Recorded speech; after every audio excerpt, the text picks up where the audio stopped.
Hi guys, if you're joining me, you are joining me for the EVV training.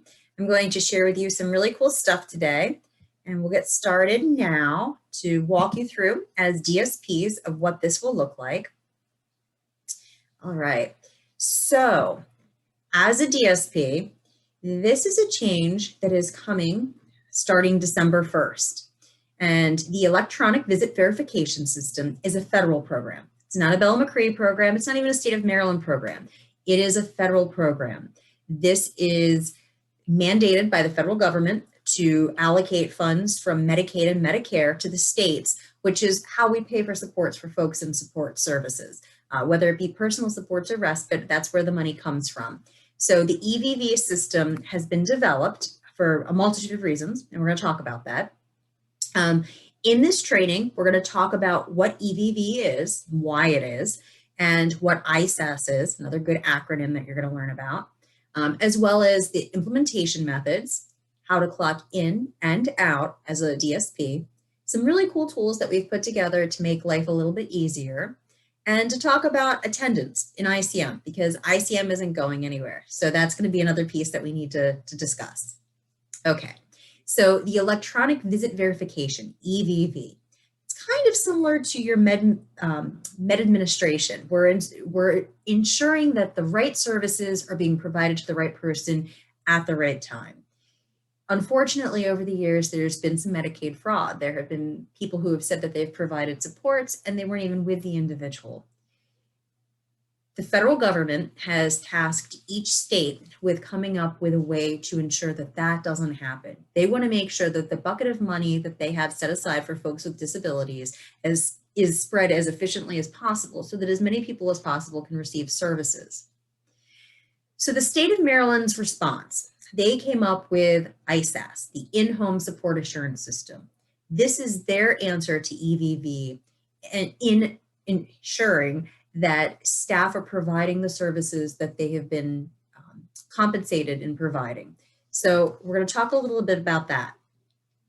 Each individual, in some cases, the family members may have been involved as well, depending on how independent the individual is, but each individual has met with their service coordinator, their CCS, and they've decided which method is right for them. This is a method that's going to be used by you as their DSP every single time you're clocking in and out with them.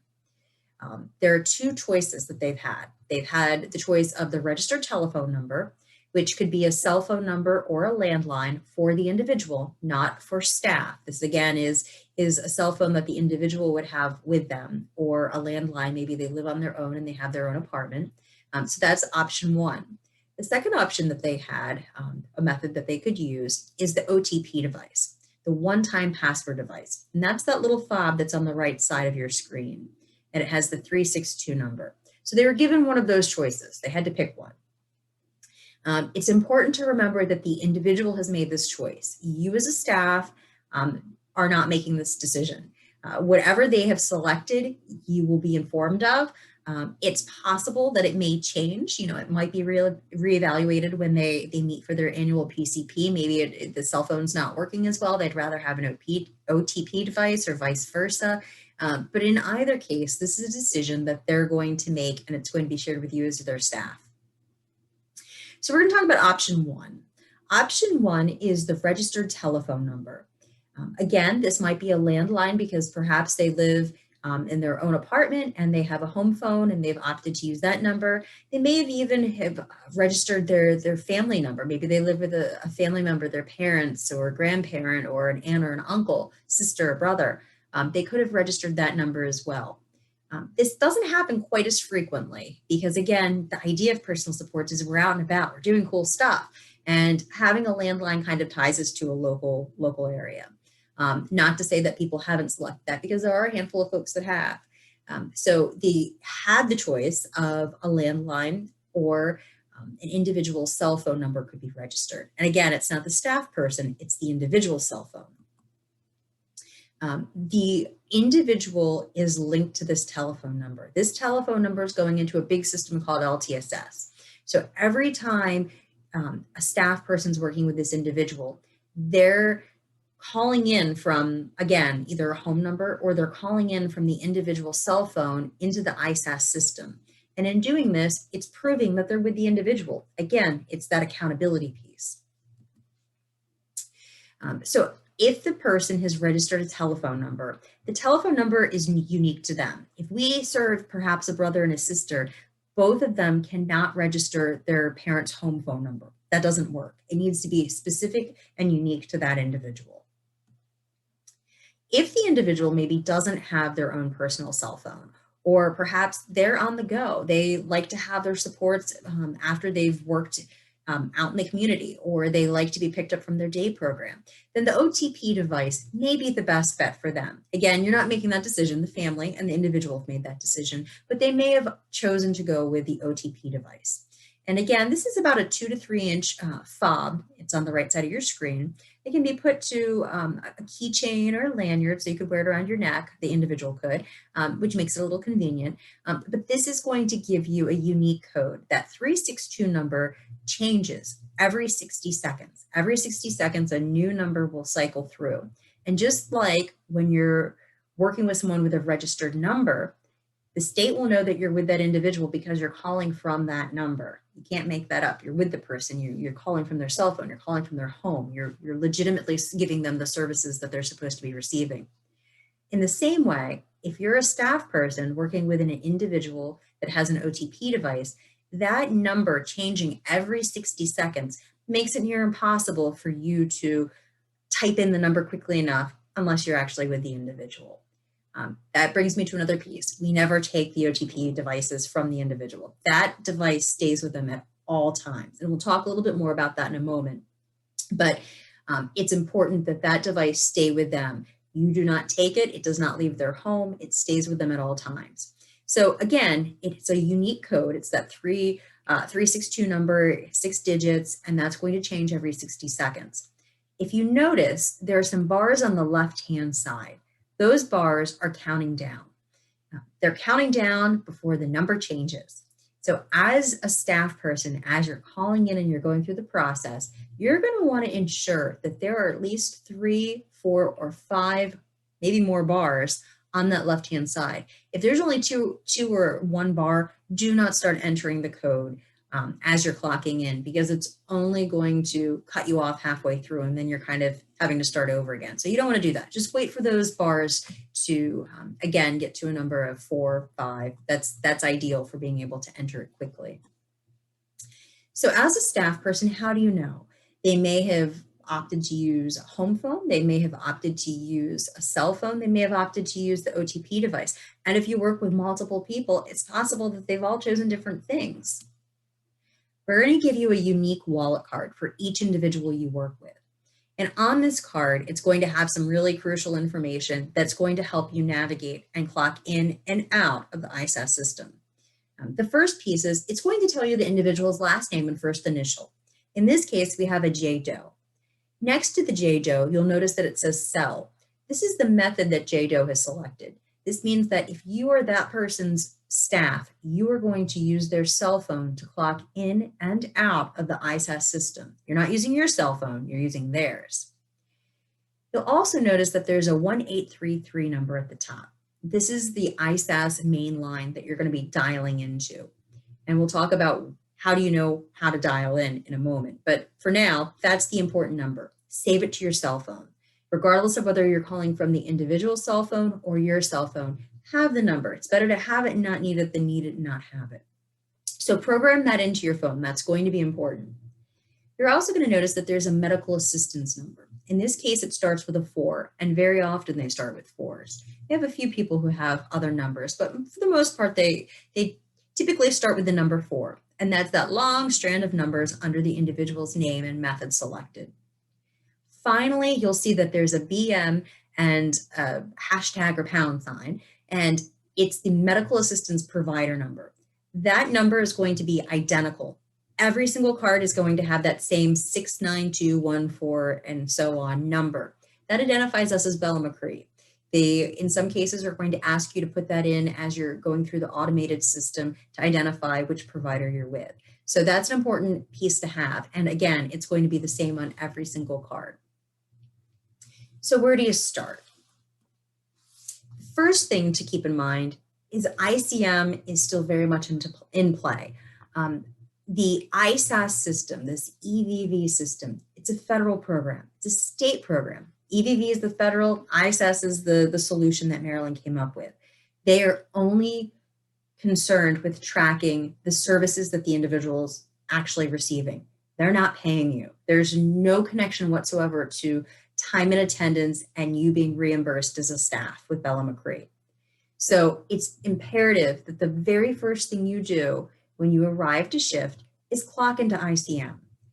You're doing that now, you're going to continue doing that. You can clock into ICM with your phone, with your tablet, with the individual's phone, with a computer in the home, whatever you want to. That doesn't matter. Just make sure that you're clocking in so that you're compensated for all of the steps you take next. The first thing you want to do is make sure you're on the clock. Okay, once you've clocked into ICM, you're now in time and attendance payroll. We're going to pay you for your hard work and good efforts. The next thing you need to do is you need to make the state aware that you're now here and you're providing services to an individual. And again, this is where it's going to depend on what method they've chosen. If they've chosen the method of a registered phone number, you are going to call this ISAS number, this 1833 number. And again, remember, you're going to plug this into your cell phone and you're going to have it on each card for the individual you work with. But you're going to, if they've registered a number, call from that number. So you're calling into this number from the individual cell phone, or you're calling into this number from their home phone. So if they've registered a landline, you have to pick them up at their home in order to clock in. That's going to be important. Most folks did not choose landlines. There were a few, and mostly it was family that was providing support, so it kind of makes sense. But for folks that have staff that are out and about in the community, for folks that have really registered numbers, most of them have opted for cell phone numbers, so it should make it a little easier. But as a staff, you are going to use their cell phone to call into this ISAS number and then follow the prompts. If they didn't go with the phone method, if they've opted for the OTP, you can call this number. You've already clocked into ICM, but you can call into this ISAS number from your phone, their phone, a payphone, any phone you could find. It doesn't matter. Because the information that's sensitive and unique to them that proves that you're with them is coming from that device. So you dial the number, and let's say that the person has a registered number that they've opted to use. And if they've opted to use a registered number and you've called into this automated system, they're first going to ask you to identify the service you're providing. They're going to say, press 1 for personal supports or press 2 for enhanced personal supports. You're going to press 1 for personal supports. There's only one individual, I believe, in services with Bella McCree in both regions that has enhanced personal supports. Enhanced personal supports is someone who might have 2 staff members because they have intensive medical or behavioral needs. So again, when they're asking you what service you're providing personal supports. It's going to be option 1. The next piece they're going to ask, if the person has registered a number and you're calling from a cell phone or home phone, they're going to ask you to enter the 9-digit provider medical assistance number. That's that number that's going to be the same on every card. That's the Bella McCree, the BM, #, and then the 69214 digit. That's going to identify you as a staff person with us as an agency. That's important. Finally, they're going to ask you as a staff to identify yourself by putting in your social security number. Again, all of this is to ensure that there isn't fraudulent behavior. No one's entering your number other than you. So they know that it's you with this individual at this time from this number. Again, they're doing this because it has to be the accountability piece. It's all being done in real time and you're not making these things up. So that's all very important. Let's say the person has opted for the OTP device. If they opted for the OTP device, you're going to call into the ISAS number. Again, you can call in from their phone, your phone, any phone. It doesn't matter in that case. You have a lot of freedom. But you are going to need to be with them and with the OTP device because that's going to have that unique one-time password that you're going to put in.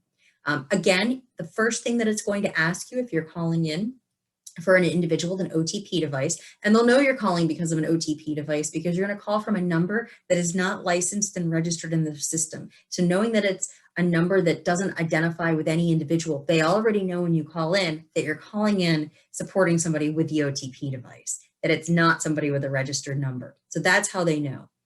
But you call in, and the first thing they're going to do is they're going to, again, automated, ask you to press 1 for personal supports or 2 for enhanced supports. You're pressing 1 for the personal supports. Then they're going to ask you and give you the option. You're going to have the option of either entering the individual's medical assistance number. That's that number that's the 4 and a number of numbers afterwards, or the OTP serial number. The 362 number you see is not the serial number. That's the one-time passcode. You're going to need to flip the device over, and on the back there's a black piece of tape with some white print and a very long serial number. That's the serial number that you have the option of inputting when they're asking. It's not that number that changes on the front. The next thing they want, though, is that number on the front, that number that changes every 60 seconds. Those bars that are counting down, again, make sure that you have at least 3 bars when you're entering that 6-digit OTP device code number.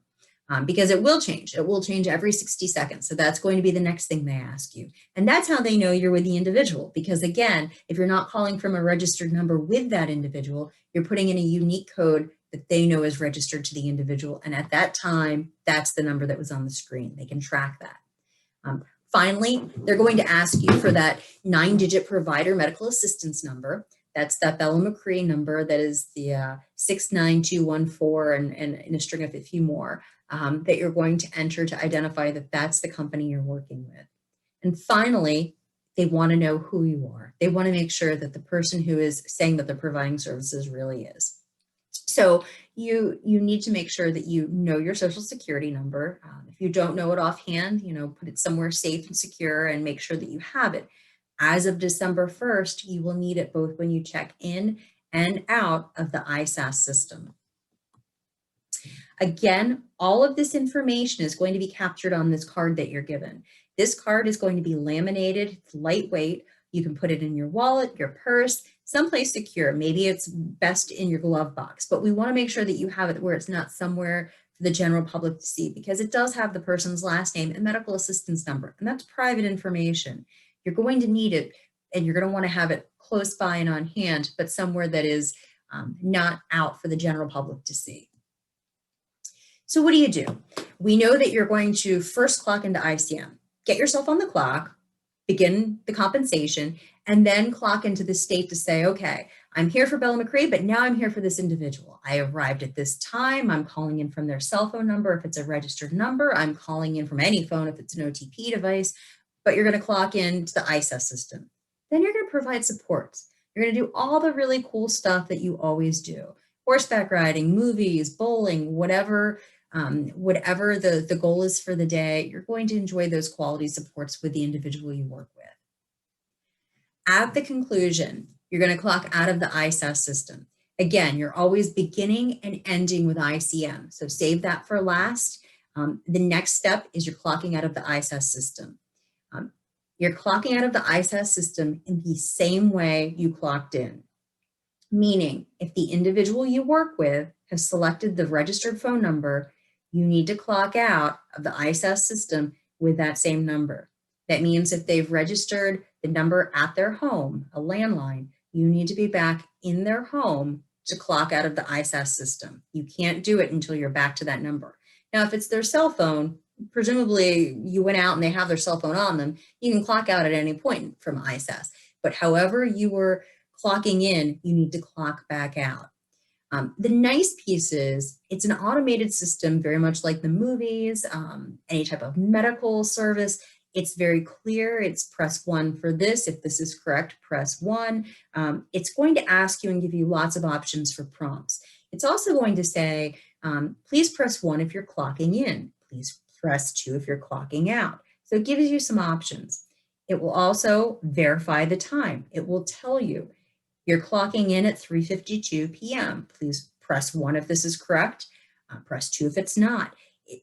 Although there are lots of steps there, they're giving you good information. So it's going to be important that the numbers that they're giving you, the timestamps they're giving you when you're clocking both into the ISAS system and out, are remembered and recorded. You're recording this in the ICM attendance.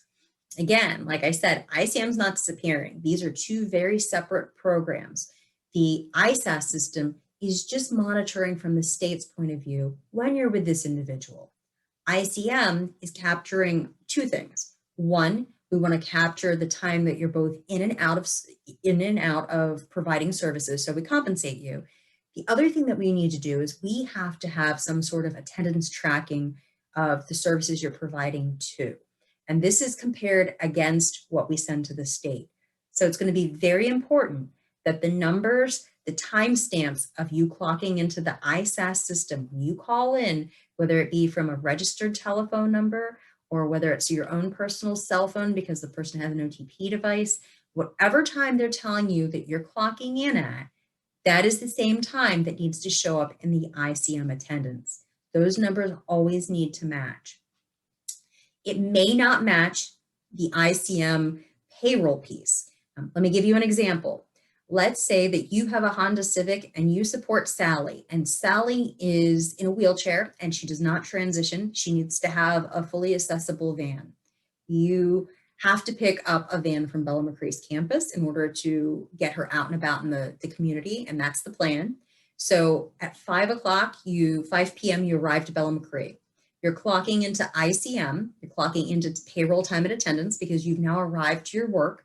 You're picking up the van, and you have to now drive from Glen Burnie to Annapolis to actually pick Sally up with this van. So you're not clocking into the ISAS system until 5:30 because that's when you're physically with her. You're only clocking in and out of ISAS when you're physically with the individual.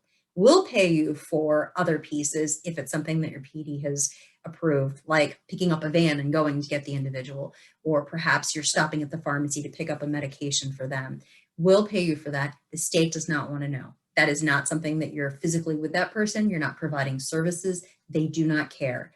So it's going to be, for the most part, everything's going to line up. But there are exceptions, like picking up a vehicle or making a run to the pharmacy. And those are things that your PD will approve that in ICM payroll, you may get a little extra time. But the ICM attendance, that's the piece where it's not monitoring the time you were on the clock. It's monitoring the time you were with the individual. So those times always, always, always are going to match the ISIS time. That's why I can't stress enough. Do this in real time.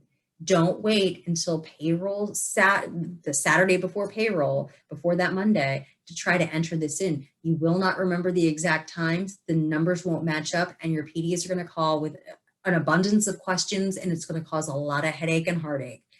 Please, please, please, please, please make the attendance piece a part of your daily checking in and checking out.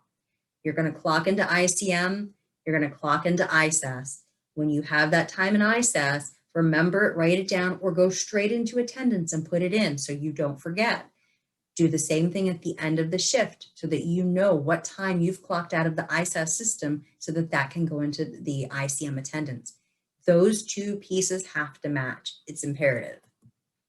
The nice piece is you can always go in and you can change the attendance piece in ICM. You can't change the ISAS. That is set.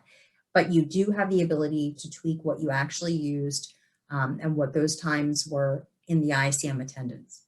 The very last step, the thing that you're going to do after you do all of the other pieces, is clock out of the ICM. Again, the first thing you do, clock into the ICM. The last thing you do, clock out of ICM. We want to make sure we pay you for the entire duration of time. The support you provide, the documentation, the punching in and out, all of that will be compensated. We want you to do it. It needs to be done properly. Take your time. We'll compensate you. Start with ICM, end with ICM. Everything else in the middle, you're going to be compensated for. Take your time. Don't forget. Okay, so how do we not forget? We're so used to not doing it. How do we remember December 1st that this is what's happening? And how are we comfortable with it? Practice. Practice with anything makes things a little bit easier and more comfortable. The state has developed a telephone number that is different from the regular 1833 number. This is an 855 number. This number will be live and you can use it as a practice line from now until December 1st. On December 1st, the line will go away. But this will give you an opportunity to call in and hear firsthand what a call sounds like. In order to participate and pretend that you're calling into the ISAS system to get a feel for it, you're going to need a few things. You're going to need your social security number. Again, you have to know it. You're going to need to be able to identify yourself and clock in. You're going to need to know the Bellow-McCree Medical Assistance Provider number. You can jot it down here, or you can wait for your card to be issued to you with the individuals you work with and practice that way. The medical assistance number of the individual you support. Again, because in practicing, we can't distribute OTP devices, they're going to make the assumption that you're providing the care to somebody who is with a registered number, or that it's an OTP device, but you're without the OTP device, and instead of doing the serial number, you're going to just do the medical assistance. So you can get that information from your PD. You could get that information from the card if you already have it. But this gives you a chance, again, none of it's really recorded, it's not counting, but it gives you a chance to pretend, to work through the motions, muscle memory, to get comfortable with what prompts you're going to hear, and give it a go before December 1st kickoff. So life happens. We know that things happen that we can't always predict, and we need to know what to do when they do happen so that we don't panic. Common ones. I forgot to clock into ISIS. I arrived at Sally's home. I clocked into ICM. I remembered to clock into payroll time and attendance. I'm on the clock. I'm getting paid. I clocked in at 9 a.m. and I'm getting ready to clock out. And I say, oh my gosh, it's 3 o'clock. I'm going to clock out in an hour. I just realized I never clocked into the ISAS system. It's December 1st. I wasn't in the habit of doing it. What do I do now? The nice piece about the ISAS system is when you're calling, they give you options. So they're going to say, press 1 to clock in, press 2 to clock out. So if you forgot to clock in and you remember before you leave for the day, you can still clock out. So again, if I clocked in at 9 a.m. to ICM, but I never did it with ISAS, but I remember before my shift ends, I can clock out of ISIS. I can select 2 for clocking out and clock out at whatever time. Now, if that happens, I'm going to need to email my PD. I'm going to need to email them and say, hey, on November the 10th, I supported Sally. I got there at 9 a.m. I forgot to clock in. I clocked into ICM, but I didn't clock into the ISAS system. I did remember to clock out. I clocked out at 4 p.m. Of both systems, but I never clocked in. So if you email them within 24 hours, you let them know who you supported, which time you forgot to punch either in or out, they can do a manual entry. So if you provide that information within that 24-hour period, they'll put it in and we're good to go. However, it's not that simple in the sense of I'll just have my supervisor manually enter everything on my behalf. One of the pieces, the main piece, is accountability. All of this is being done on a federal and state level to ensure things are happening in real time. They want to ensure that you're actually providing the supports. So if things aren't happening in real time, if you repeatedly reach out to your PD and say, oh, I forgot again, I didn't enter, I got there and I remembered ICM, but I didn't remember ISIS. I need you to clock me in and out of the state system. If that happens 4 or more times in a month, you are flagged as a staff person as, hey, something's not right. All of this has been designed to happen in real time. Once maybe you forget, okay, something came up, life happens. But if this is a repeated thing and it happens 4 times in a month, the state throws up a flag and says, who is the staff person? We know their social security. We know it's the same person, especially if you work with multiple people and you have forgotten 4 times with, the 3 people you work with or 5 people you work with. If that happens, it starts to look suspicious as to why aren't you doing these things in real time? And that causes a whole nother world of heartache. So it's going to be very, very crucial that you take your time. That's why I said clock into ICM and move through all of the other pieces slowly. If you move through slowly, your individual is not going anywhere. They're not going to leave without you. Don't rush it. Take your time and move through until it becomes natural and second nature to clock in and out of the ISAS system. So we know that there are going to be times where things happen and they're not your fault. Example, you have an individual who has selected the OTP device and you show up and you're going through the process. You've clocked into the ICM system. Now you're getting ready to clock into the ISAS system. And you look at the OTP device and you say, uh-oh, it's blank, or it's pixelated, or it's black, whatever it might be. It doesn't appear to be working. There seems to be an issue with this device.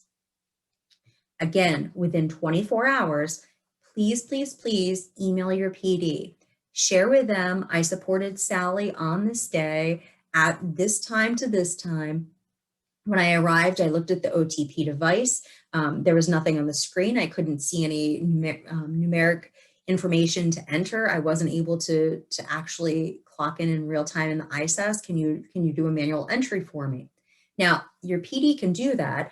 And again, this time they're going to make a notation. They're going to say device seems to be faulty. They're going to make some note saying that it's the device. It's not you. It's failure on the device part. It's not failure on the staff part. It won't be held against you. This isn't your fault. This is beyond your control. But you have to be able to communicate this, and you have to do it within 24 hours. The other thing to keep in mind, very often the folks we work with look to us to help them and fix situations. So if you're there and this is somebody who really looks up to you and their device isn't working, they may be really stressed out. They may be really worried that it's broken. They may say, can you please take this and get me a new one? Can you give this back to my CCS? And the answer has to be no. Again, it's considered Medicaid fraud if you take that device. That device needs to stay with them. The idea is, again, if you took that device, you could clock in and out of anywhere and it would be suggesting that you're with the person. So it looks fraudulent if you take it, whether it's a working device or a non-working device. So if you arrive and the device isn't working, you're going to email your PD. You're going to share who you worked with, what was the time frame, why you didn't actually do a real-time punch-in. You're going to share that, the screen was blank or black or pixelated, whatever the issue was, blinking. And they're going to reach out to the CCS. Do not take the device. The device stays with the person. The CCS will ensure that a new device is sent to them in a timely manner. Your only responsibility is to report it. Do not take it. It's really, really important. I also will say, I know life happens. Maybe you guys are super active and you went for a hike and you took your car and the individual likes to keep their OTP device on a lanyard. And, it's hot and they don't want this big clanky, keys and everything around their neck and it's unpleasant. So they left it on the console of your car or the baseboard of your car. And you drive home and you realize, uh-oh, I have their OTP device. I highly, highly, highly recommend that you take it back to them. Do not keep it until your next shift and just think, I'll take it back Wednesday when I see them again. Take it back immediately. That way there's no question, there's no investigation, because those things happen and that's what's required of us as a provider and of the CCS as if they become aware of you leaving with the OTP device. So don't do it, whether it's operating or not. It's one of those times where you can really wipe your hands of it. It's not your responsibility. So that's a nice time where you can just say, I'll make you aware of it and somebody else will take care of it. Okay, so we're in the midst of a pandemic. Not a lot of people, but some people, I know in Carroll especially, have opted to receive virtual supports. Maybe they have health concerns and they don't want to be exposed to the general public. Maybe it's just anxiety because they don't know what to expect and it's a little too much. So we're providing FaceTime, we're providing Zoom meetings, we're doing lots of cool stuff. But in doing that, how in the world do you call from their cell phone or their home phone? Because you're not physically with them. Or how do you put in that one-time passcode that's going to constantly change every 60 seconds? You can't. You're going to, again, within a 24-hour period, email your program director and share, I supported this person at these times on this day, and the reason was, and it was virtual support because of the pandemic. If you put that information in, your PD will be able to enter that manually again into the system, And in making that notation that it's due to the pandemic, you as the staff person will not be held accountable or penalized by having that as a manual entry. So again, the more information you can provide, the better. In Anne Arundel County, I know that the PDs have around 50 individuals on their caseload. It's a lot of people. They have a pretty good idea of who is accepting face-to-face services, but that changes. As the climate changes, as numbers spike or drop, comfort levels increase or decrease. So it's going to be very important for you as the staff to really have great communication with details. This is who I am. I provided these hours to this individual. I did it via FaceTime. It was virtual. That's why it's not actually real time in the system. I need you to put it in for me. Again, you're doing this in 24 hours.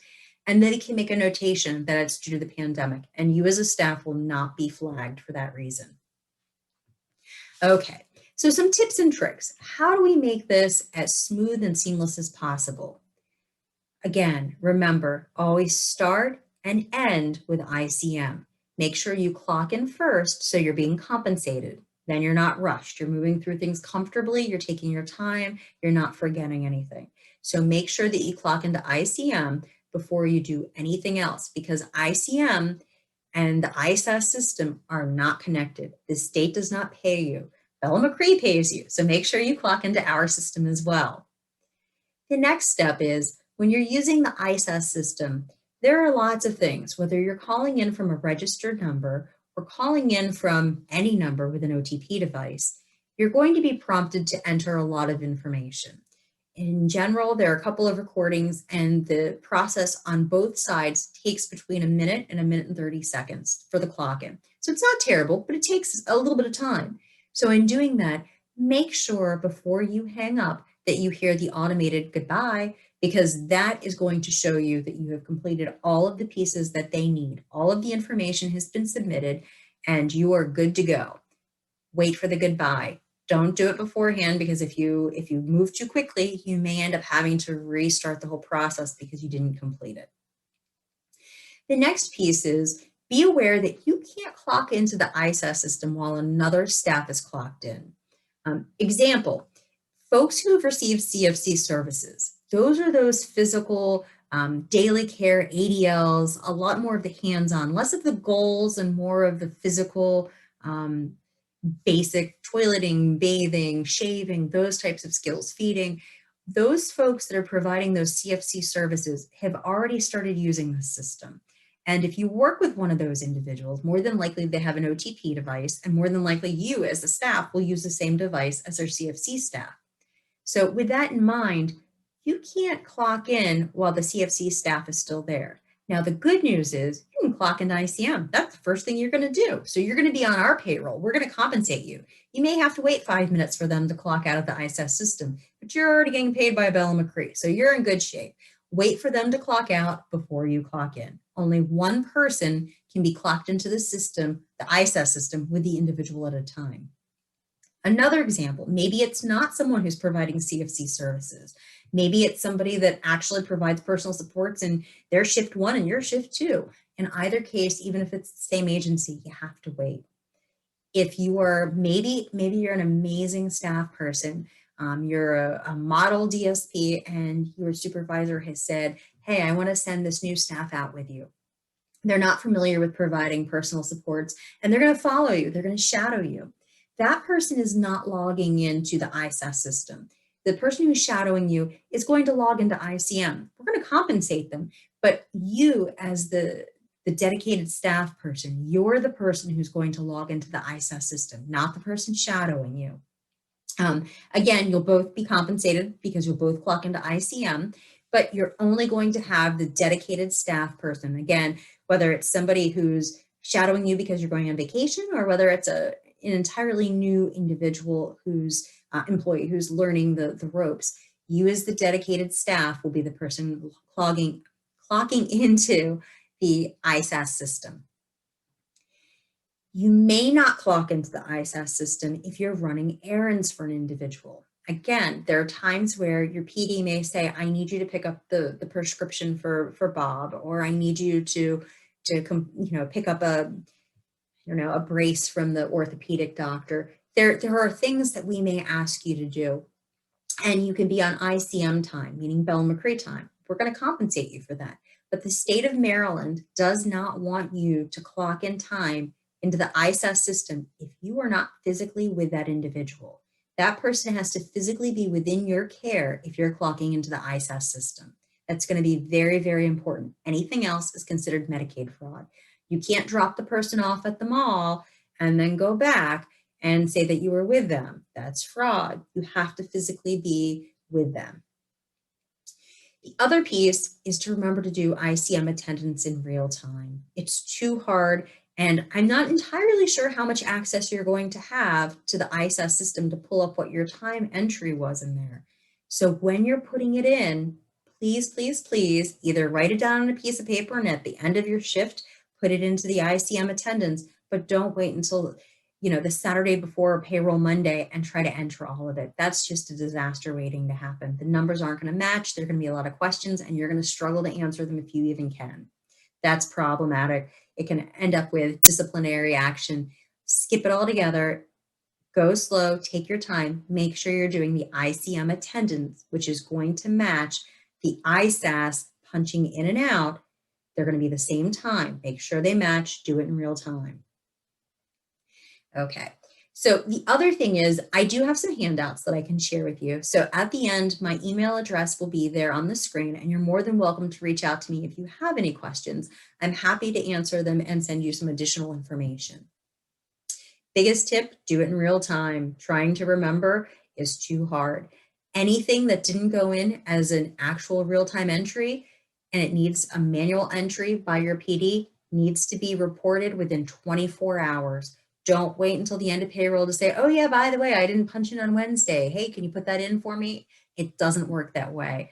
Please, within 24 hours, let your PD know so they can enter the information and let them know why it wasn't done in real time, because it may or may not be held against you by the state of Maryland. So let us know. We want to work with you. We want to make sure that we follow all the rules and everybody is in good shape. If you have any questions, please feel free to reach out to me. My email address is randon.biddings@bellamcree.org. I'm more than happy to answer any questions. I know everyone has different scenarios and situations, so I'm happy to talk to you about your personal situations or any questions you have. And we're in this together, and I'm confident that this will be a great transition starting December 1st. In the meantime, we will continue to use the practice sessions with calling in and out of the ISAS system, and we look forward to working together with you in this new endeavor. Thanks, guys.